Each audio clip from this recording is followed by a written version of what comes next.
Now you probably already know that to lift a heavy object well, you need to use your hips and legs.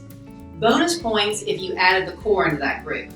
But you might not know this next little tidbit, and that is that combining bending and twisting with lifting something heavy can be catastrophic for your back. Before we dive into the details though, here's the disclaimer.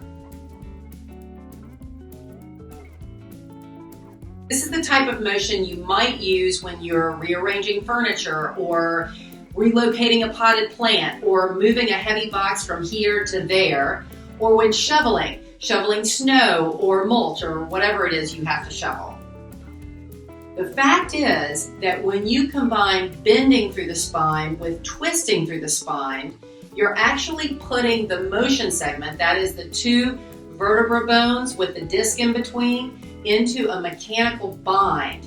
And when you add load to that, when you add weight to that, you're almost certainly going to injure the disc. And you've probably heard of some of these injuries. You can tear a disc, you can herniate a disc, you can make a disc bulge. Any of those things could happen, and worse, you could be met with some really terrible muscle spasms in the process. So best just to avoid this altogether.